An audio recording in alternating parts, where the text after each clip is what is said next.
중소기업에 취업한 청년에 연 1,000만 원가량을 지원해주기로 하자 회사를 이미 다니는 기존 직원들은 역차별을 받는다는 지적이 나오고 있습니다. 서울시가 영구 임대주택 입주자 모집을 시작했습니다. LH와 SH공사가 서울시에 총 3,000여 가구의 영구 임대주택을 공급합니다. 중국의 사드 보복으로 인해 얼어붙었던 한중 관계가 아직도 완전히 개선되지 못하면서 중국 시장에 대한 유통업계의 우려가 계속되고 있습니다. 금융위원회가 금융사의 일감 몰아주기를 막기 위해 현재 50%인 계열사 펀드 판매 비중을 25%까지 낮추기로 했습니다. 업계는 부작용을 낳을 수 있다며 반발하고 있습니다.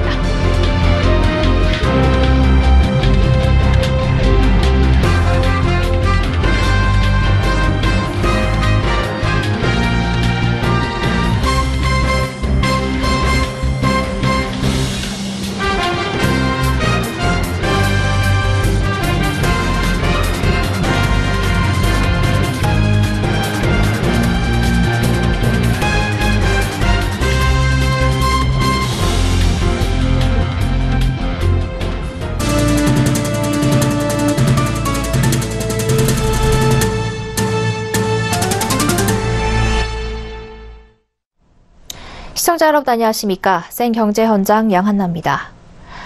청년 실업 문제가 나날이 심각해지자 정부가 이를 해결하기 위한 청년 일자리 특단의 대책을 발표했습니다. 중소기업에 취직하는 청년에게 1,000만 원가량을 지원해 대기업과의 급여 격차를 줄여 청년층이 중소기업에 취업하게끔 하겠다는 게 골자입니다. 이를 두고 역차별 논란과 함께 중장기 관점의 접근이 필요하다는 지적이 나옵니다. 김혜영 기자입니다. 정부가 야심차게 내놓은 청년 일자리 대책. 이런저런 혜택을 통해 중소기업에 취직하는 청년에게 연 1,000만 원가량을 지원한다는 것이 핵심입니다. 그런데 이를 두고 역차별 논란이 뜨겁습니다. 이미 중소기업에 취직해 다니고 있는 기존 재직자와 신규 취업자 간의 임금 역전 현상이 발생할 수 있기 때문입니다. 정부의 대책대로라면 신입의 월급이 기존의 회사를 다니던 직원과 유사하거나 많아지는 경우가 생길 수 있는 겁니다. 예를 들어 초봉이 2,000만 원대 후반대인 중소기업에 취직한 신입 직원의 실질 급여는 정부에서 1,000만 원가량을 지원해주는 만큼 3,000만 원 후반에서 4,000만 원대 급여를 받는 과장급과 비슷한 수준이 되는 겁니다. 벌써부터 중소재직자들 사이에선 상대적 박탈감을 호소하는 목소리가 나오는 이유입니다. 물론 3년간 한시적 지원이지만 먼저 중소기업에 취직한 게 죄냐는 볼멘 소리도 나옵니다. 정부는 기존 재직자를 위한 내일체험 공제를 이용하라지만 현장에선 실익보다는 부담이 커 기업들이 꺼리는 분위기입니다. 청년 본인이 가입하고 싶어도 사업주가 가입하지 않으면 방법이 없습니다. 신입 직원을 위한 청년 내일체험 공제는 정부가 전액을 지원하는 반면 재직자를 위한 내일체험 공제는 근로자에게 주는 웃돈을 기업이 내야 하기 때문입니다. 또한 중장기적인 접근도 필요하다는 지적입니다. 청년 일자리를 만들기 위한 규제 완화나 고용시장 개혁과 같은 핵심 정책은 빠졌기 때문입니다. 기존 제도를 손질해 중소기업 취업 기피 현상을 막고 청년층의 실업률을 낮추겠다는 정부. 정책의 취지는 대부분 공감하지만 자칫 단기적 성과에 치우친 정책으로 끝날 수 있다는 우려 섞인 시각도 상당합니다. 서울경제TV 김혜영입니다. 서울의 비싼 집값 탓에 무주택 서민의 주택 마련이 갈수록 어려워지고 있는데요. 월세 부담이 적은 임대주택이 대거 공급됩니다. 보증금 151만 원에 월세 3만 5천 원가량인 영구 임대주택입니다. 한국토지주택공사와 서울주택도시공사가 총 3,000여 공급합니다. 정찬신 기자가 보도합니다. 서울시가 영구 임대주택 입주자를 모집합니다. 강서 919가구, 노원 904가구, 강남 534가구 등 총 3,211가구로 LH에서 공급하는 물량이 2,220가구, SH 991가구입니다. 영구 임대는 무주택 세대이면서 기초생활수급자, 장애인, 한부모 가족 등을 대상으로 시세보다 저렴한 보증금과 임대료로 공급하는 임대주택입니다. 생계급여 또는 의료급여 등의 기초생활수급자로 선정되려면 3인 가구 기준 소득 인정액이 생계급여는 월 110만 원 이하, 의료급여는 147만 원 이하여야 합니다. 보건복지부 조사에 따르면 2016년 기준 서울 지역 수급자 수는 26만 7천 명으로 전국 수급자의 16%를 넘는 수준입니다. 노원구에 수급자가 가장 많이 살고 있고 강서구, 은평구 등 순입니다. 강남 4구에도 3만 4천 명의 수급자가 살고 있는 것으로 나타났습니다. 이번 강서, 노원, 강남 등에 공급되는 임대주택은 전용 21에서 49제곱미터 규모입니다. 임대보증금은 151만 원에서 422만 원, 월임대료는 3만 5,900원에서 8만 4,100원으로 주거비 부담이 크게 줄어들 것으로 관측됩니다. LH 관계자에 따르면 영구임대주택은 지자체에서 선정한 수급자, 장애인, 국가유공자 등에게 우선 공급하고 경쟁이 있을 경우 배점이 높은 순으로 공급된다고 설명했습니다. 서울시 공공임대주택 운영 및 관리 규칙에 따르면 거주기간과 연령, 세대 원수 등을 따져 배점을 매기는데 서울 거주 15년 이상, 신청자 연령 60세 이상, 세대 원수 5인 이상 등이면 만점입니다. 특히 65세 이상 직계존속 3년 이상 부양자나 미성년 자녀 3년 이상 부양자 등은 최대 15점의 가점을 받을 수 있습니다. 이번 임대주택 입주 신청은 오는 30일까지 거주지 동사무소에서 신청할 수 있습니다. 서울경제TV 정창신입니다. 중국이 사드 배치에 대한 보복을 시작한 지 벌써 1년이 됐습니다. 최근 남북관계 개선과 북미 대화 성사로 한중 관계에도 훈풍이 감지되지만 업계선 섣부른 기대는 금물이라는 반응이 지배적입니다. 이보경 기자입니다. 지난해 말 중국 당국은 북경과 산둥 지역에 한해 단체 관광을 허용했습니다. 그러나 올해 1월 한국을 찾은 중국인 관광객은 여전히 지난해 절반 수준에 불과했습니다. 이에 따라 우리나라 여행 수지도 사상 최대 적자폭을 기록했습니다. 한국행 단체 관광 비자 발급을 허용했지만 중국인 단체 관광을 위해 필요한 전세기와 크루즈 운행은 제한했기 때문입니다. 하지만 최근 남북 관계가 개선되고 북미 대화가 성사되자 업계에서는 희망 섞인 기대감을 보이고 있습니다. 특히 업계에서는 중국 최대 여행 사이트 시트립에서 한국이 다시 등록된 것에 주목하고 있습니다. 준비하고 있다는 게 됐거나 세팅은 좀 하고 있다 한 느낌은 좀 있는 것 같아요. 아직까지 구체적인 상황은 아니지만 중국 정부가 마음만 먹으면 언제든 풀 수 있는 상황이니까. 하지만 업계는 섣부른 기대는 희망 고문일 뿐이라는 반응도 보입니다. 한중 관계 회복에 기대를 모았던 한중 정상회담 이후에도 별다른 해빙 길이를 체감하지 못했기 때문입니다. 이에 따라 유통업계는 한중 해빙 무드가 무르익는데도 불구하고 중국을 넘어 새로운 시장을 개척하는 데 집중하고 있습니다. 이마트가 이미 중국 시장에서 완전 철수한 데 이어 롯데마트 매각 사업은 최근 한 중국 기업이 현장 실사에 들어갈 정도로 진척을 보이고 있습니다. 또 CJ 홈쇼핑과 롯데홈쇼핑도 중국 사업을 접고 한국으로 복귀하고 있고 오리온도 중국 법인 인력 약 20%를 감원했습니다. 서울경제TV 이보경입니다. 금융위원회가 지난해 12월 발표한 자산운용시장 발전 방안에 따라 올해부터 2022년까지 금융사의 계열사 펀드 판매 가능 비중이 매년 5%씩 줄어들 전망입니다. 금융위원회는 이를 통해 현재 50%인 계열사 펀드 판매 비중을 25%까지 낮춰 일감 몰아주기 관행을 몰아내겠다는 계획입니다. 업계선 당국의 취지에는 동의하지만 과도한 판매 비중 축소는 부작용을 낳을 수 있다고 반발하고 있습니다. 김성원 기자입니다. 지난해 12월 금융위원회는 자산운용시장 발전 방안을 발표하고 일감 몰아주기를 막기 위한 방안으로 계열사 펀드 판매 비중을 25%까지 줄이겠다고 밝혔습니다. 금융당국은 판매사가 투자자에게 수익률이 높은 펀드보다 계열사 펀드를 추천하는 밀어주기 판매 행태를 막기 위해 지난 2013년 계열사 펀드 판매 비중을 50%로 제한했습니다. 하지만 일감 몰아주기와 밀어주기 판매가 여전히 이어지면서 중소형 자산운용사의 균형 발전을 위해 계열사 펀드 판매 비중을 올해부터 매년 5%씩 낮춰 2022년에는 25%로 규제하기로 한 겁니다. 입법 후 바로 올해부터 계열사 펀드 판매 비중을 45%로 낮춰야 하는 금융업계에서는 취지에는 공감하지만 과도한 조치라며 반발하고 있습니다. 우량 펀드를 계열사 상품이라는 이유로 판매 비중을 규제하는 것은 투자자의 선택의 폭을 제한하는 조치인데다 역차별 문제를 낳을 수 있다는 겁니다. 특별자산 펀드, 부동산 펀드 같은 대체 투자 상품이나 차별화 전략으로 출시된 펀드의 경우 운용하는 운용사가 한정돼 있어 규제로 인해 판매가 줄어들 수 있다는 우려도 나옵니다. 금융투자협회에 따르면 1월 말 기준 지난 3개월간 계열사 펀드 판매 비중이 45%를 초과한 판매사는 미래에셋대우와 미래에셋 생명보험, 기업은행 등입니다.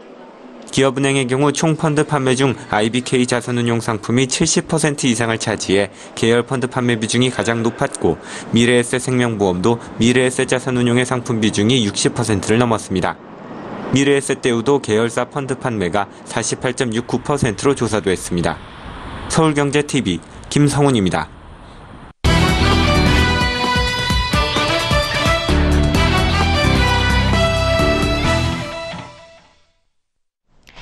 빅데이터 하면 구글과 아마존, 페이스북 등 세계적인 데이터 플랫폼 기업들이 대표적으로 떠오르는데요. 최종구 금융위원장이 국내 빅데이터 전도사를 자처하고 나섰습니다. 최 위원장은 데이터 활용 종합 방안을 내놓으며 금융 분야가 4차 산업혁명의 기반이 되는 빅데이터 테스트베드가 되겠다고 밝혔습니다. 금융회사들의 정보 수집과 분석 및 이용을 가로막던 규제를 풀어주겠다는 건데요. 4차 산업혁명의 금융위 앞장선 배경, 또 금융위가 내놓은 청사진은 무엇인지 금융증권부 정홍규 기자와 이야기 나눠보겠습니다. 정 기자, 이 4차 산업혁명 하면 최근엔 인공지능이나 사물인터넷과 같은 이 산업과 관련된 분야가 떠오르는데요. 최 금융위원장이 빅데이터 전도사를 자처했다고 하는데 그 배경이 궁금해집니다. 네, 금융위는 지난주 금요일 데이터 활용 및 정보보호 종합 방안에 대한 사전 설명회를 열었는데요. 최종구 금융위원장이 실무 책임자에 앞서 30분 가까운 시간을 들여 빅데이터 활성화의 필요성을 역설했습니다. 최 위원장은 4차 산업혁명을 얘기하며 인공지능과 사물인터넷 등을 핵심으로 꼽는데 이런 것들을 가능하게 하는 기반은 빅데이터라고 강조했습니다. 하지만 국내 정보 규제가 높다 보니 데이터 수집과 분석, 이용까지 전 단계에 걸쳐 기업들이 손을 대지 못하는 실정이라고 진단했는데요. 이러한 상황이 계속되면 한국이 4차 산업혁명 대응에 실패할 우려가 커 정보 정책을 보호 일변도에서 활용으로 대전환할 필요가 있다는 게 최 위원장의 생각입니다. 특히 빅데이터 전도사를 자처하면서 어떤 분들은 금융위원장이 직접 나와서 왜 저러나 하실 수도 있는데 이른 시일 내에 제도를 고쳐서 데이터 활용 성과가 전 산업 분야에 확산하도록 하고 싶은 간절함 때문이라며 앞으로 이 과제에 금융위 역량을 집중하겠다고 밝혔습니다. 네, 4차 산업혁명 흐름 속에서 데이터 활용을 하겠다라는 취지는 충분히 이해가 가는데요. 금융회사들이 정보 유출 사고가 있었기 때문에 국민들이 여기에 대해서 기억이 좋지만은 않은데 금융위 정부 규제 완화의 테스트베드가 돼야 하는 이유가 있을까요? 네, 금융위가 밝힌 이유는 데이터의 양과 질, 또 다른 산업 분야에 비해서 금융 분야가 정보 관리가 용이하다는 점입니다. 금융위에 따르면 금융권에 축적된 데이터가 전 세계 데이터 규모의 50%를 차지할 정도로 일단 양이 많습니다. 또 금융정보는 정보통신이나 유통업 등 타 산업과의 융합이 쉽고 활용도도 높아 4차 산업혁명에 좋은 재료가 될 수 있다는 판단입니다. 한편 정보와 관련된 규제 완화 때는 늘 개인정보 유출에 대한 우려가 커질 수밖에 없는데요. 하지만 구글과 아마존 등이 4차 산업시장을 선점하는 상황에서 부작용만 우려해 혁신을 주저하고만 있을 수도 없는 상황입니다. 금융은 규제 산업으로서 다른 산업과 달리 금융감독원을 통해 상시적인 감독이 이루어진다는 점에서 규제 완화의 부작용을 관리해가면서 혁신을 이끌어내기 가장 적합하다는 게 정부의 설명입니다. 네, 금감원이 상시적으로 감독을 해서 정부 규제 완화를 이끌어가겠다 이런 내용으로 이제 이해가 되는데요. 구체적으로 어떤 방안들이 나왔습니까? 네, 금융위 관계자는 이번 대책이 데이터 활용 및 정보보호 종합 방안인 점을 강조하면서 활용과 보호의 균형감이 핵심이라고 말했습니다. 정보보호를 마냥 줄이는 것이 아니라 내실화하겠다는 설명인데요. 실제 보호 효과는 없고 정보 활용만 가로막는 형식적인 정보보호 제도를 뜯어 고치겠다는 겁니다. 예를 들어 금융사 홈페이지나 서비스에 가입할 때 정보 활용 동의 과정을 거치는데요. 금융위에 따르면 이때 설명 문구가 2,500자를 넘어 실제로 읽고 동의하는 경우가 4% 정도에 불과하다고 합니다. 앞으로 이 방대한 동의서 정보를 대폭 단순화하고 개인정보보호 등급제도를 도입할 계획입니다. 등급제는 해당 서비스나 사이트를 운영하는 금융회사에 매겨지는 것인데요. 냉장고 같은 전기 제품을 살 때 소비자들이 복잡한 내용을 알 필요도 없이 에너지 등급을 보고 판단할 수 있는 것처럼 금융이나 전문 기관이 개인정보의 안전성을 등급으로 손쉽게 알려주겠다는 겁니다. 이렇게 되면 소비자들이 가입 직전에 등급을 보고 특정 금융회사를 선택하지 않을 수도 있는 겁니다. 네, 이렇게 등급제가 도입하면 금융회사들은 개인정보를 얼마나 잘 관리하느냐가 곧 경쟁력이 될 수 있을 것 같은데요. 그렇다면 앞으로 그 관련 규제 완화는 어떤 식으로 이루어지는 겁니까? 네, 우선 익명이나 가명 처리된 정보에 대해서는 사전 동의 등 정보보호 규제가 완화되고 이러한 정보들을 사고 팔 수 있게 됩니다. 익명 정보는 개별 신원이 완전히 삭제된 데이터를 뜻하고 가명 처리 정보는 특정한 함수를 거쳐 재식별이 가능한 형태의 정보를 말하는데요. 이미 미국과 유럽, 일본 등에서는 이처럼 비식별 처리된 정보에 대해서는 개인정보 보호 규제를 배제하고 자유롭게 활용할 수 있는 법과 제도가 마련되어 있습니다. 특히 미국에서는 이 같은 정보를 사고 팔 수 있는 중개업이 발달해 있는데요. 금융위는 빅데이터 중개 플랫폼을 금융보안원에 구축해 초기 데이터 유통시장을 조성하고 내년 상반기에는 민간 영역에서도 시범적으로 데이터 거래를 운영할 계획입니다. 이를 통해 창업자들이 사업 초기부터 필요한 정보를 손쉽게 얻어 새로운 사업에 도전할 수 있는 환경을 만들겠다는 목표입니다. 네, 금융위원회가 내놓은 4차 산업혁명 시대의 청사진에 대해 정훈규 기자와 이야기 나눠봤습니다. 고맙습니다. 감사합니다.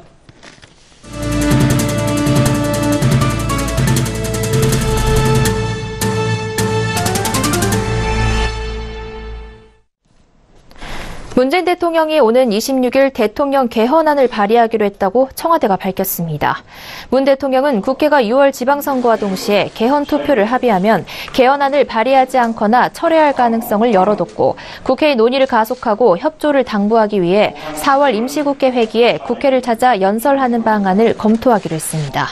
진성중 청와대 정무기획비서관은 오늘 춘추관 브리핑에서 문 대통령은 헌법 개정안을 26일 발의할 수 있게 준비에 만전을 기할 것을 지시했다며 이는 헌법과 법률이 정한 절차와 기간을 준수하되 국회가 개헌에 합의할 수 있는 마지막 기회를 드리기 위한 것이라고 말했습니다.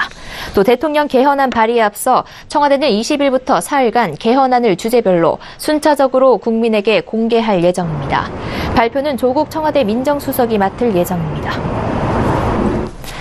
백운규 산업통상자원부 장관은 국가 면제를 얻어내기 위한 미국과의 철강 관세 협상에 대해 조금 더 기다리면 이번 주 안에 좀 더 좋은 결과가 있지 않을까 생각한다고 밝혔습니다.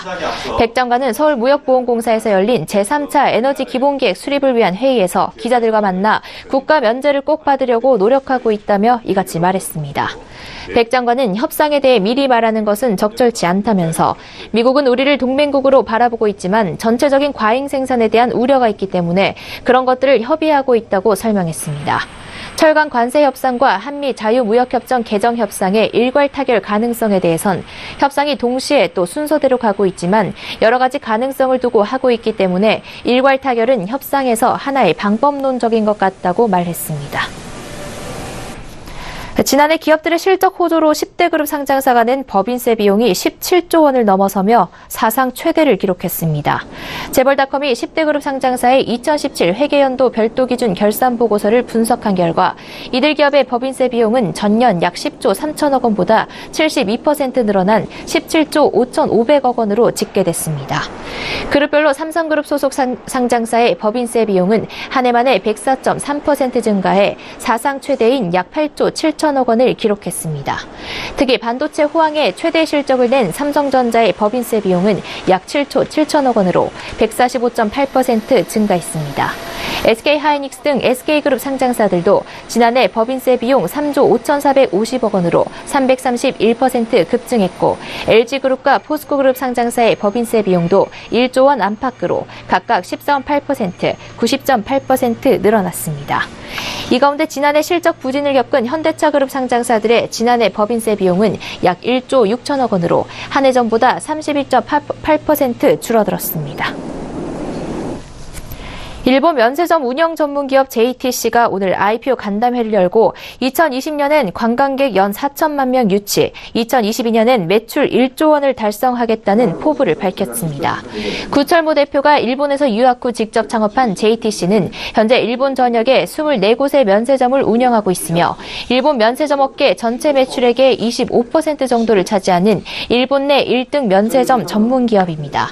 JTC는 현재 일본에 등록된 전체 여행사 중 89%가 넘는 770여 곳의 여행사와 제휴하고 있으며 일본의 2019년 소비세 인상과 2020년 도쿄 올림픽 등이 호재로 작용할 것으로 기대됩니다. JTC의 매출 성장률은 22.4%, 영업이익률은 6%이며 지난해 3분기까지 누적 매출액은 한화 약 4,200억 원, 영업이익은 249억 원을 기록하고 있습니다. 구철모 대표는 공모자금을 활용해 일본 내 점포를 확대할 뿐 아니라 서울, 부산, 제주 등에서 사후 면세 면세점 시장에 진입할 것이라고 설명했습니다. JTC는 4월 6일 코스닥에 상장할 예정입니다. 희망 공모가 범위는 6,200원에서 7,600원이며 오는 26일에서 27일 개인 투자자 청약을 받습니다. 미국 경제 지표 호조 등에 힘입어 지난주 선진국 주식형 펀드에 400억 달러가 넘는 펀드 투자 자금이 몰렸습니다. 미래에셋대우에 따르면 지난 한 주간 선진국 주식형 펀드로 순유입된 자금은 406억 5천만 달러로 집계됐습니다. 이는 통계 집계가 시작된 2001년 이후 주간 기준 사상 최대 금액입니다. 지역별로는 북미 주식형 펀드에 350억 5천만 달러가 순유입됐고 글로벌 주식형 펀드로 39억 8천만 달러, 선진 아시아 펀드에 29억 달러가 각각 들어왔습니다. 유럽 주식형 펀드에선 12억 8천만 달러가 순유출됐습니다. 고승희 미래에셋대우 연구원은 미국의 고용과 제조업 지표 호조 속에 인플레이션 우려가 완화됐고 중국의 2월 수출과 산업 생산도 시장 예상치를 웃도는 등 G2의 지표 호조로 시장 유동성이 위험 자산에 우호적이라고 설명했습니다. 고 연구원은 또 국내 증시도 외국인의 순매수 기조로 반등 국면이 지속될 것이라며 업종 중에선 반도체 등 대형 IT주가 선호될 것이라고 전망했습니다. 성폭력 의혹으로 고소당한 안희정 전 충남지사가 두 번째로 검찰에 나왔습니다. 안 전 지사는 오늘 오전 서울 마포구 서울서부지검에 출석해 조사실로 향하면서 합의에 의한 관계였다고 생각했다고 말했습니다. 우리나라 국민이 많이 소비하는 수산물 소비자 가격의 절반 이상은 유통비가 차지했습니다. 해양수산부가 수산물 유통 실태를 조사한 결과 고등어와 오징어, 갈치, 명태 등 4개 품목의 판매 가격에서 유통비가 차지하는 비용은 평균 51.8%로 파악됐습니다. LG U+와 지원건설이 손을 잡고 인공지능 사물인터넷 아파트를 구축하기로 했습니다. 해당 시스템이 구축되면 지원건설의 지원 더뷰 아파트와 오피스텔에서는 AI 스피커를 통해 음성 명령만으로 가정 내 전자기기를 제어할 수 있습니다. 현대자동차는 개관 1주년을 맞는 현대모터스튜디오 고양의 누적 방문객이 26만 명을 돌파했다고 밝혔습니다. 현대모터스튜디오 고양은 현대차 브랜드와 자동차의 탄생 과정을 보여주는 각종 전시와 다양한 문화 예술 행사가 진행되는 자동차 문화 복합 공간입니다.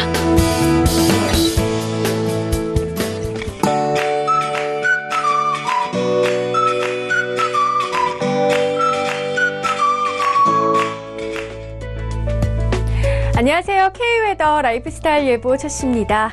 현재 수도권 지역은 빗방울만 떨어지고 있고요. 다만 그 밖의 전국에는 여전히 비가 내리고 있습니다. 이 비는 늦은 밤에 대부분 그치겠고요. 동해안과 전북, 영남은 새벽에, 전남은 오전이면 그치겠습니다. 예상되는 비의 양은 영남 20에서 40, 강원 영동과 강원 영서남부, 충청과 호남, 제주도는 5에서 20mm가 되겠고요. 수도권 지역으로는 산발적으로 빗방울이 날리겠습니다. 비가 그친 뒤에는 찬 대륙고기압이 확장하면서 찬바람이 강해집니다. 특히 해안으로 바람이 무척 강하게 불겠고요. 그 밖에 전국도 찬바람이 유입되면서 낮 기온이 크게는 예년과 비교해 10도가량이나 낮겠고요. 오늘보다도 낮겠습니다. 전국이 오늘보다 낮은 기온 분포를 보이겠고요. 여기에 바람까지 강하게 불어 체감온도는 더욱 낮겠으니까요. 건강관리에 유의하시기 바랍니다. 다음은 자세한 지역별 내일 날씨를 나절 예보를 통해서 살펴보겠습니다. 중부지방 내일은 눈비 소식 없습니다. 다만 낮부터는 서울 9도, 춘천 7도로 예년보다 낮아지면서 추워지겠습니다.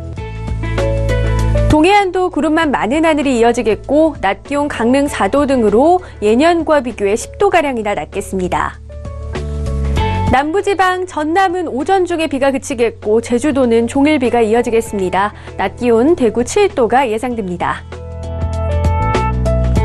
서해와 남해상으로는 비 소식이 있고요. 물결은 남해와 동해상에서 매우 거세게 일겠습니다.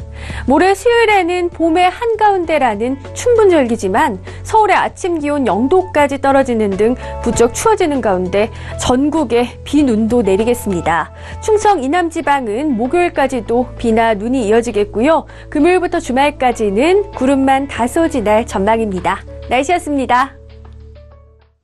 생경제 현장 여기까지입니다. 시청해주신 여러분 고맙습니다.